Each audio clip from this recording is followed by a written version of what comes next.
മിശിഹായിൽ അനുഗ്രഹീതരായവരെ, ദീപികാരുടെ ഈശോ ഈ ദിവസം നിങ്ങളെല്ലാവരെയും സമർത്ഥമായി അനുഗ്രഹിക്കുകയും നിങ്ങളുടെ അധ്വാനങ്ങൾ അവിടുന്ന് ഏറ്റെടുത്ത് നിങ്ങളുടെ ജീവിതത്തെ, കുടുംബത്തെ ഉയർത്തട്ടെ എന്ന് പ്രത്യേകമായിട്ട് പ്രാർത്ഥിക്കുകയാണ്.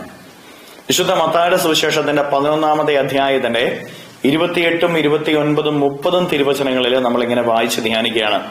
അധ്വാനിക്കുന്നവരും ഭാരം വഹിക്കുന്നവരുമായ നിങ്ങളെല്ലാവരും എന്റെ അടുക്കൽ വരുവിൻ, ഞാൻ നിങ്ങളെ ആശ്വസിപ്പിക്കാം. ഞാൻ ശാന്തശീലനും വിനീത ഹൃദയനുമാകയാൽ എന്റെ നുകം വഹിക്കുകയും എന്നിൽ നിന്ന് പഠിക്കുകയും ചെയ്യുവിൻ. അപ്പോൾ നിങ്ങൾക്ക് ആശ്വാസം ലഭിക്കും. എന്തെന്നാൽ എന്റെ നുകം വഹിക്കാൻ എളുപ്പമുള്ളതും ചുമട് ഭാരം കുറഞ്ഞതുമാണ്. അധ്വാനിക്കുന്നവര്, ഭാരം വഹിക്കുന്നവര് ഈശോയുടെ അടുക്കൽ ചെല്ലണം. നമ്മളെല്ലാവരും എവിടെ ചെല്ലണമെന്ന ഈശോ പഠിപ്പിക്കുന്ന ഈശോയുടെ അരികിൽ. കാരണം നമ്മളൊക്കെ അധ്വാനിക്കുന്നവരാ, ഭാരം വഹിക്കുന്നവരാ. നമ്മുടെ കുടുംബത്തിന്റെ ഭാരം, നമ്മുടെ മക്കളുടെ ഭാരം, നമ്മുടെ സമൂഹത്തിന്റെ ഭാരം, ഉത്തരവാദിത്വങ്ങളുടെ ഭാരം വഹിക്കുന്നവരാണ് നമ്മൾ ഓരോരുത്തരും. ആ ഭാരത്തിന്റെ ഒരു നൊമ്പരം നമ്മുടെ ജീവിതത്തിലുണ്ട്. അത് മുഴുവനും ഈശോയ്ക്ക് സമർപ്പിക്കാനായിട്ട് ഈശോ പറയാ. കാരണം ഈശോ ഭാരം വഹിച്ചവനാ, ഈശോ അധ്വാനിച്ചവനാ. തന്റെ കുടുംബത്തില് ആ കുടുംബത്തിന്റെ ജോലി എടുത്ത് അധ്വാനിച്ചവനാണ് ഈശോ. പിതാവായ ദൈവത്തിന് വേണ്ടി തന്റെ മക്കളുടെ മുൻപിൽ അധ്വാനിച്ചവനാ ഈശോ.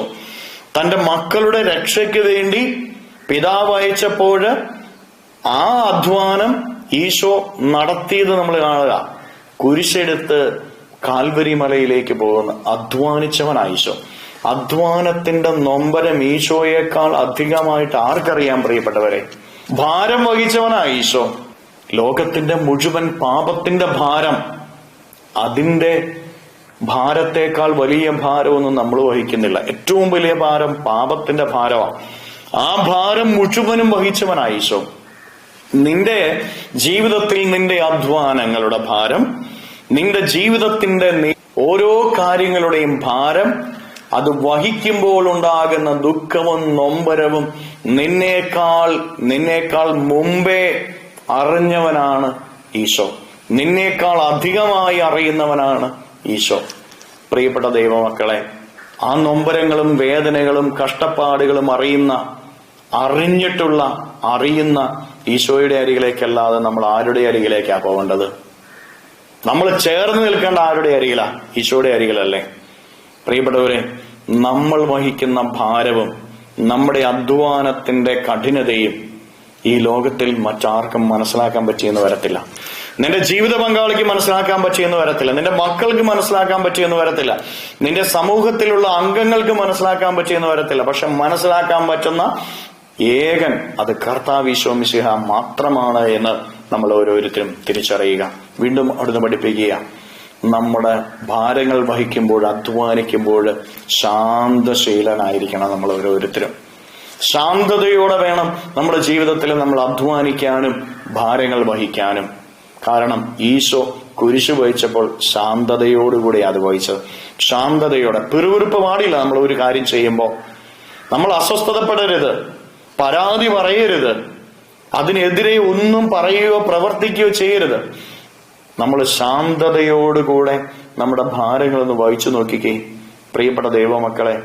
അത് ഭാരമല്ലാതായി തീരും എന്ന് മാത്രമല്ല, അതിലൂടെ നമ്മുടെ ജീവിതത്തിലേക്ക് ഇരട്ടി അനുഗ്രഹങ്ങളും കൃപകളും ലഭിക്കുകയും ചെയ്യും.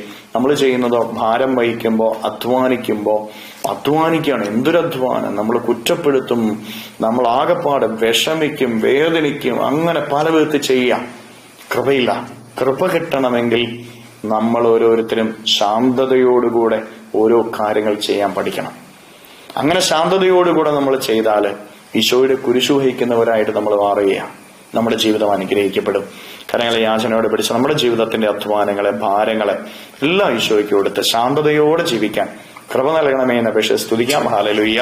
ഈശോയെ നന്ദി. Hallelujah, hallelujah, hallelujah, hallelujah, hallelujah, hallelujah. കർത്താവായ ഈശോയെ മക്കളെ ഓരോരുത്തരെയും സമർപ്പിക്കുന്നു. ഇവരെ ഓരോരുത്തരെയും അനുഗ്രഹിക്കുകയും ആശീർവദിക്കുകയും ചെയ്യണമേ. ഇവരുടെ ജീവിതങ്ങളിലേക്ക്, ഇവരുടെ അധ്വാനങ്ങളിലേക്ക്, ഇവരുടെ നൊമ്പരങ്ങളിലേക്ക്, ഇവരുടെ കഷ്ടപ്പാടുകളിലേക്ക്, ദുരിതങ്ങളിലേക്ക് അങ്ങ് ഇറങ്ങിച്ചെന്ന് ഇവരെ ഓരോരുത്തരെയും സഹായിക്കുകയും സംരക്ഷിക്കുകയും അനുഗ്രഹിക്കുകയും ചെയ്യണമേ. എല്ലാ കെട്ടുകളും ഇവരുടെ ജീവിതത്തിൽ നിന്ന് അകറ്റണമേ. ബന്ധനങ്ങൾ അകറ്റണമേ. കർത്താവെ, രോഗങ്ങളും പീഡകളും തകർച്ചകളും ഇപ്പോൾ നിർവീര്യമാകട്ടെ. ഈശോയെ, ഇവരുടെ ഭാരങ്ങളുടെ നിമിഷങ്ങളില്, അധ്വാനങ്ങളുടെ നിമിഷങ്ങളിൽ അങ്ങ് ഇവരുടെ കൂടെ ഉണ്ടായിരിക്കണമേ. Hallelujah, hallelujah, hallelujah, hallelujah.